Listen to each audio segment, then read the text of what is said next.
Hi everyone. Welcome to my YouTube channel. I'm Wildy and today I'm going to share with you the topic of investments and in the area of valuation. But it has been quite a while since I've done a video, and I think I've been long overdue, right?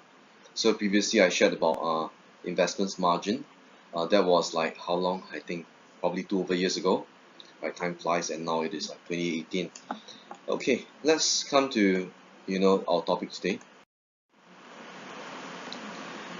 Today I'm going to share generally about investment valuation, um, and more of the philosophy rather than the calculation and how do you apply your time value of money, right? I'm not really going to do that because you can find lots of videos on that. Today, what's very important and I find essential to share is the philosophy behind investment valuation.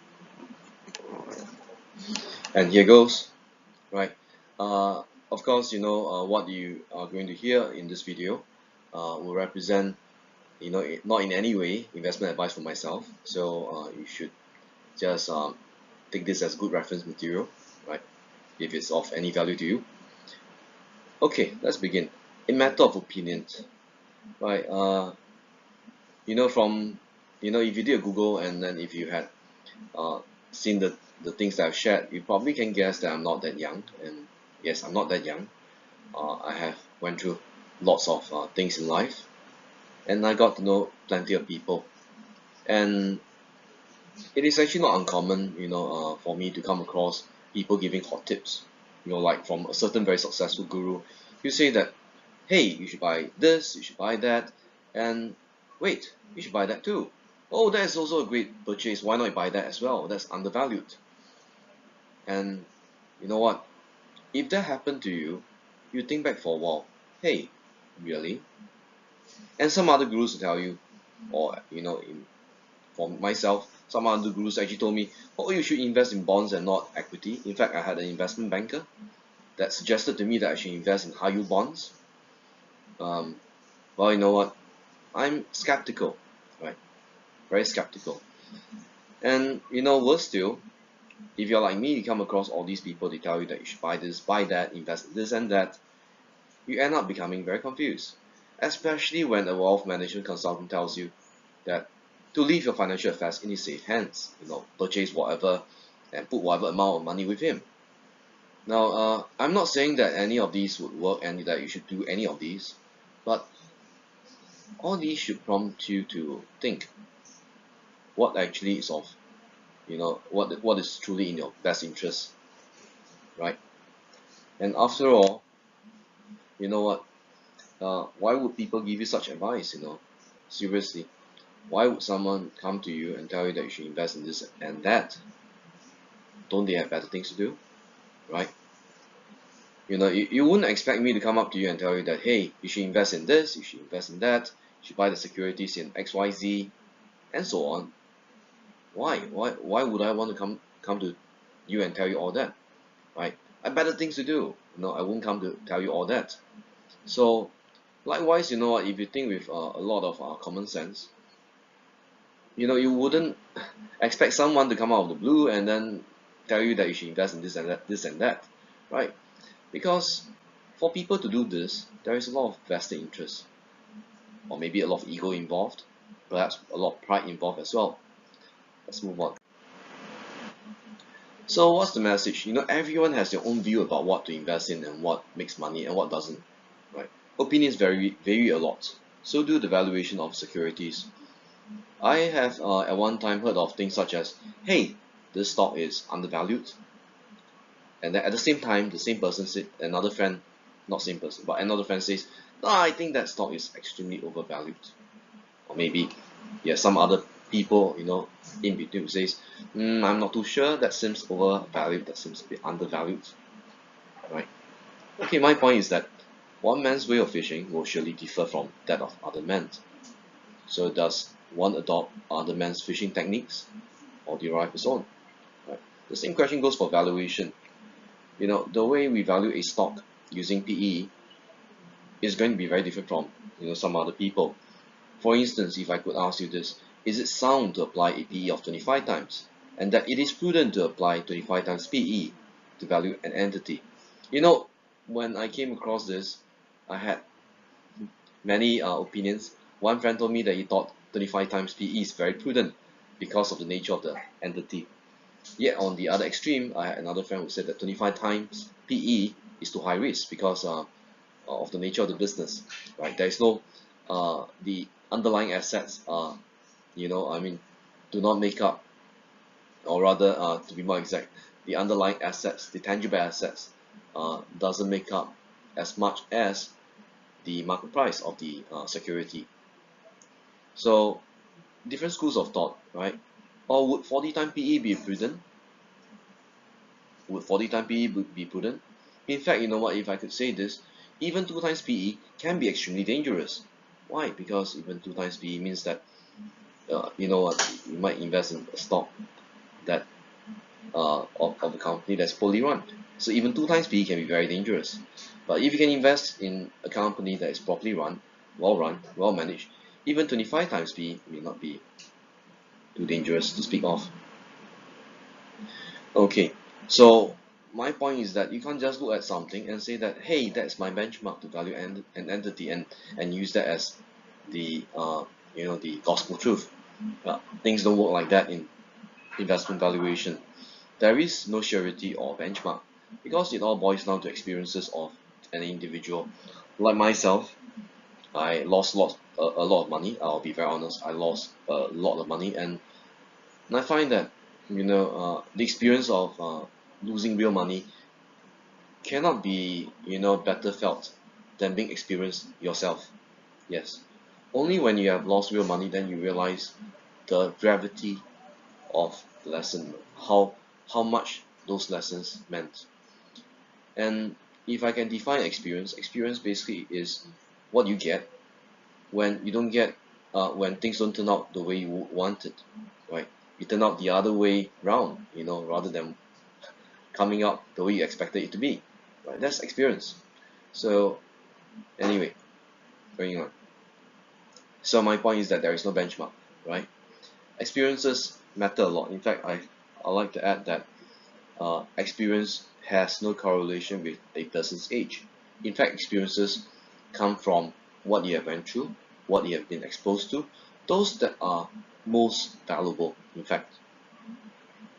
You know why? Because with experience, you are able to make more rational decisions that are more well thought of or well thought out, and that's very important, right? So if I could give you $1 million, if I could give $1 million to A who has no experience in managing money, and I would give 1 million to B who has more experience, and I take another million to give to C who has a lot of experience in managing money, guess who will do well? There is no mystery to guess that the person with the best and with the most experience will do well, and it has nothing to do with age, right?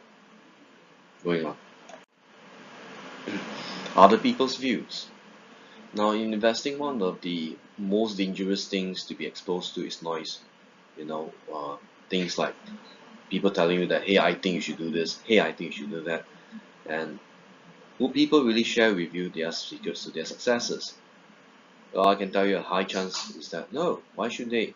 If they share with you, then they will be destroying their own, their own pot of gold, right?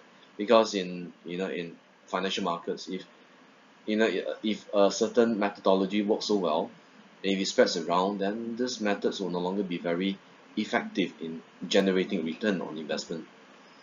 And furthermore, you ask the question of why should they? Why? So, like back to the earlier point I mentioned that like 25 times PE to value a stock versus maybe 40 times or maybe 2 times. So which does it tell you whether a stock is undervalued or not, or otherwise? So a company might not even have a PE ratio because it is loss making, but yet it has a valuation in the market. So valuation of securities is really more art than science, right? The way someone looks at a stock and how he perceives value in the stock is relative, right? You might not be able to see the same, You might feel that that's how other people see a stock is, is crazy, or maybe you think that some other people have a weird point of view, right? The same thing goes for painting and coloring. Like how some people color a drawing, right? Is it beautiful to you or ugly to you? Now, it is simply an act of subjectivity, right? And you have to remember that the way you value an asset, even however sure you are, however accurate you think you are, however convinced you are, it doesn't necessarily represent that of the market. The market doesn't have to, you know, believe, or the market doesn't have to value a stock like how you want it to value. So I'd like to bring this point across. You think that the stock should be valued at X amount. Bear in mind, the market may not believe you, right? The market has its own idiosyncratic views, right? I think there's a typo there. It's not ideocratic views. It's idiosyncratic views. It's not for you to define how it values a security. So, and I think a very important message here is that you know we all have to be humble and have a lot of humility when it comes to uh, investments and analysis, because no matter how good you are, you still have blind spots. That's a matter of fact. Hot tips again. Once a broker told me that there is this certain stock X, or X stock, and this the stock has a potential to rise multi-folds. He said that with a lot of confidence, over the phone, right?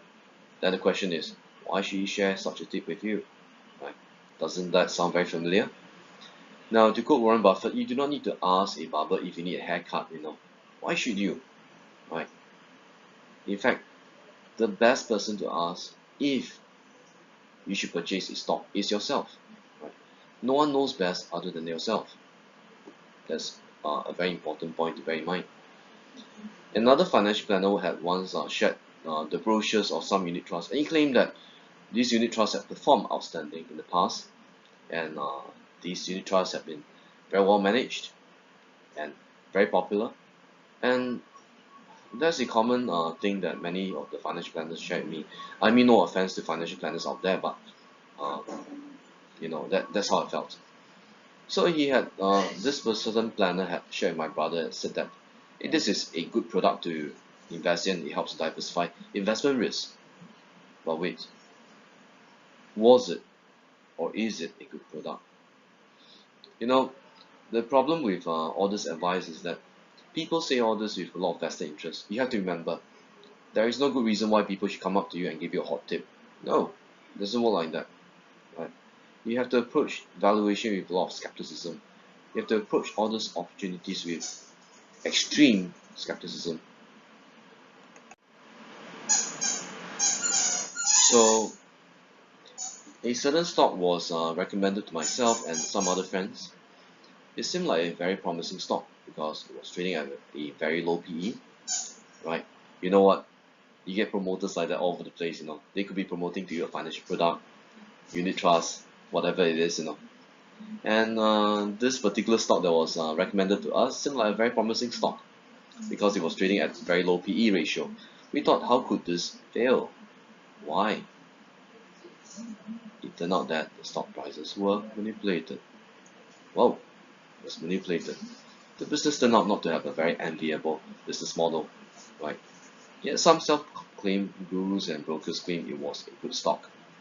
Really, back to the same point. If something is so good, why should someone share with you all those tips? They'll probably buy on their own. Why should they share with you? What's in it for them? Undervaluation. So often have I heard of the same excuse, like why should I buy a certain stock, right? And many of these promoters who come to me and say that, hey, you should buy this because it's undervalued. Hey, you should buy this because it has potential to rise, right? But bear in mind, undervaluation doesn't mean that a stock will immediately appreciate tomorrow. It may not, right? It may not appreciate readily. So if you're going to take leverage and invest heavily today, it doesn't mean that you will realize your gains tomorrow. It doesn't work like that. And that's precisely the problem that many people have committed. What they do is that they receive a hot tip. They thought that, hey, the stock is undervalued. They borrow heavily and invest in that stock, and they hope that in that one day the stock would turn around. Uh, it doesn't happen like this, because who are you to say that the market must immediately, you know, adjust the valuation of a security just because you feel that it's undervalued? What does it mean? So what if you think that's undervalued? It means nothing. You know, Warren Buffett said that the market is a weighing machine over the long term and a voting machine in the short term. So you can't purchase a stock and think that it would rise overnight tomorrow or maybe a few months later. It doesn't happen like this.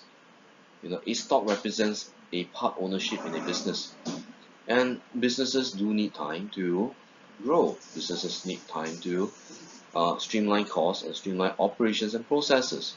Businesses need time to diversify and introduce new products. So businesses are organic. So you don't expect a business to suddenly grow like 20 times overnight. That's impossible.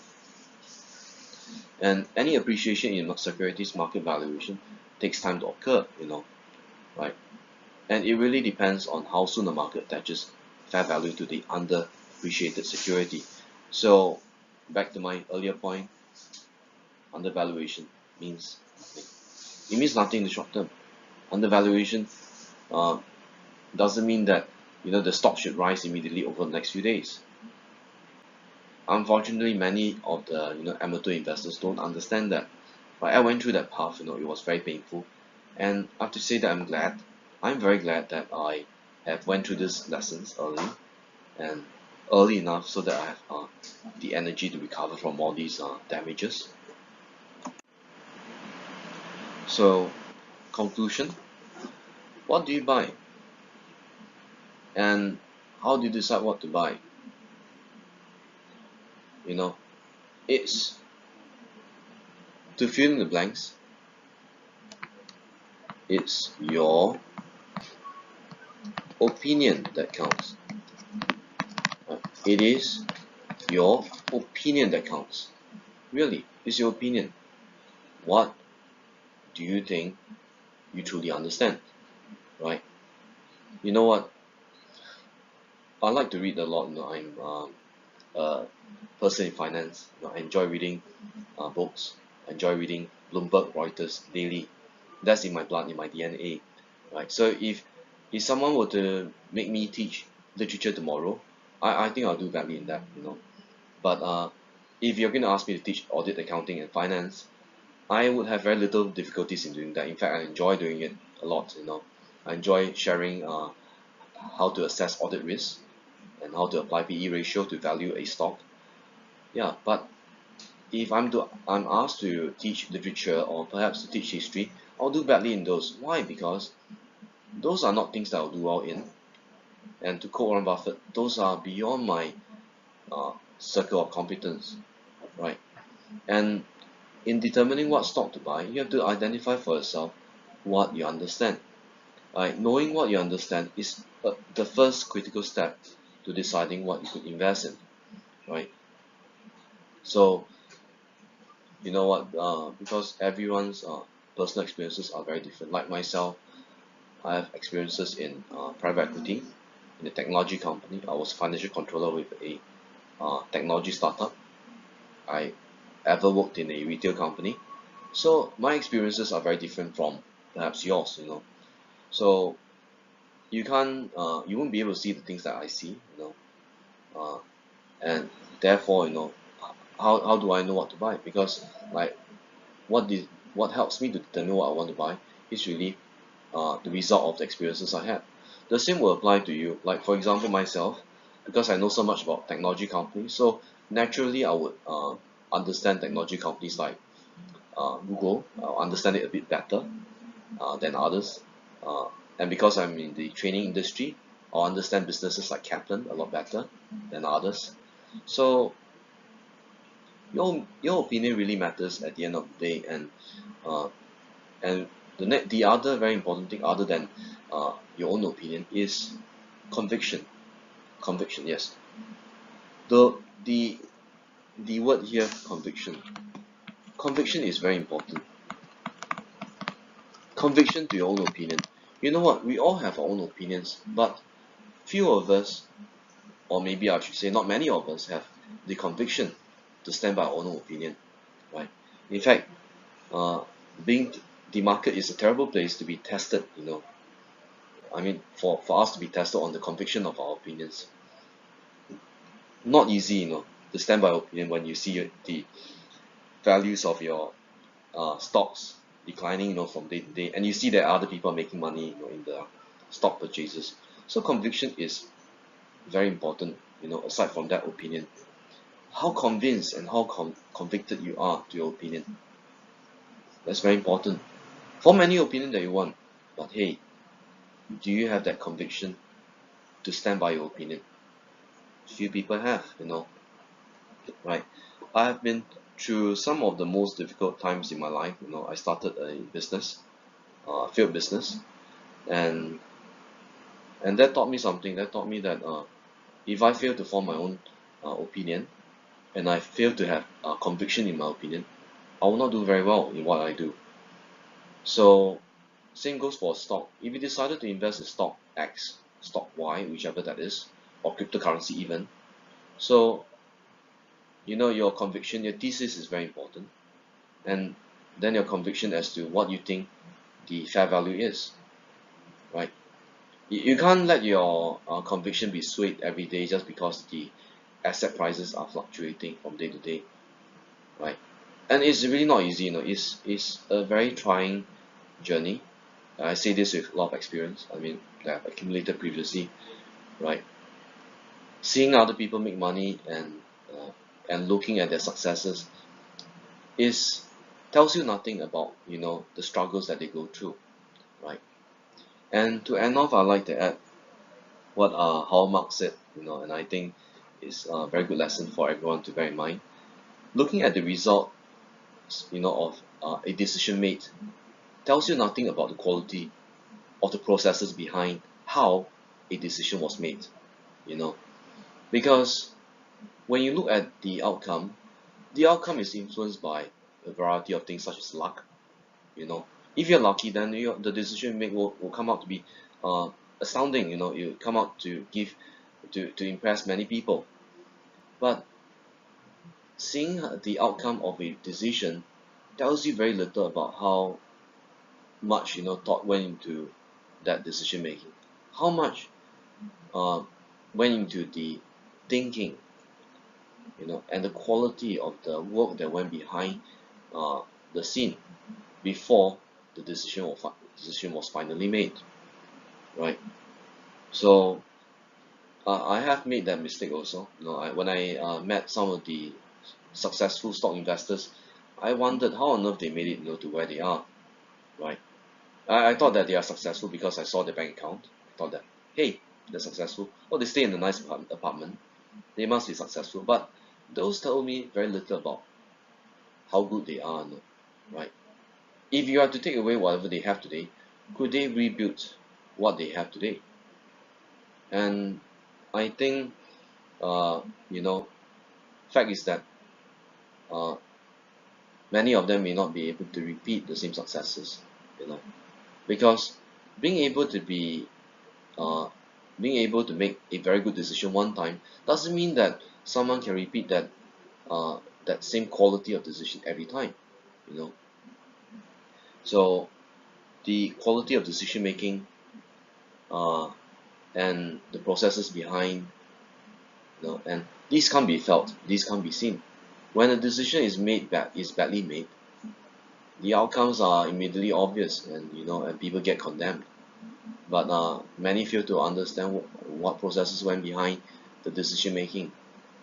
So yeah, and I think I shared a lot, and I hope that this video, you know, after a break of 2 years, will be informative, you know, to those of you who are looking at stock investments. And this is my sharing of the investment valuation philosophy, right? And no math, you know, very different from my other videos. uh, I see many people who are trying to make money in the markets, But very few people realize that it's a very trying journey, not easy, right?